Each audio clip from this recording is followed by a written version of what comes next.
Innovation is around every corner on the Cornell University campus. What might seem strange somewhere else is normal here. But Uris Hall has become legendary. And it was really early, so I went to go wander around and I saw this. In a busy hallway, right next to a classroom, is the showcase for Cornell's Wilder Brain Collection. And it would be really fragile, or is it be like mushy? Firm, but like firm jello. Cornell psychology professor Tim DeVogue now oversees a collection of human brains that started in 1889. The brain was a mystery. Bert Wilder, a professor at Cornell, thought that he could address that a little bit. Wilder wanted to see if the 1800s assumption that Ivy League professors would have larger brains than other people was true. Both because they were white, because they were male, because they were educated.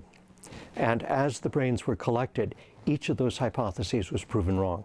There was no noticeable difference between the brain of somebody who's white or somebody who comes from other races. Many in the 1800s scientific community refused to accept Wilder's research or his finding that men do not have larger brains than women if you consider ratio to body size. Where on average the ratio is bigger for a woman than it is for a man. At one point the collection had 700 brains, but now there are only a few dozen, 8 on display, and the rest kept in sealed jars full of preservative fluid in a basement closet. And with many of them was that nobody was paying attention to maintenance, and so the fluid dried out, which meant that the brains dried out. Not all of the brains in Cornell's collection are from distinguished academics. In fact, Cornell has one of the most infamous brains in U.S. history.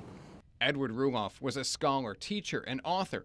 He was also accused of beating his wife and child to death, poisoning his sister-in-law, and murdering a Binghamton store clerk while on a 5-year crime spree to finance the publication of his research. Roomoff's brain is believed to be the second largest ever recorded.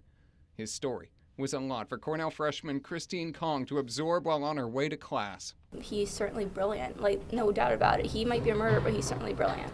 Modern-era MRI scanning technology has been more beneficial in showing how our brains actually function, so these samples are mostly just for demonstration purposes.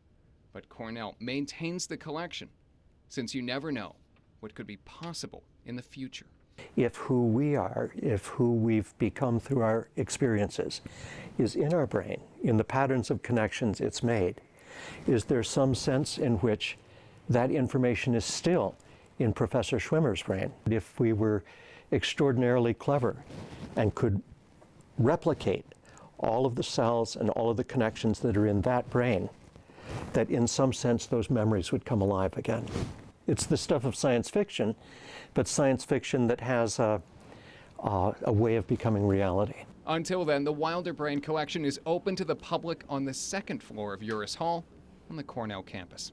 For now, reporting from Ithaca, I'm Alex Dunbar.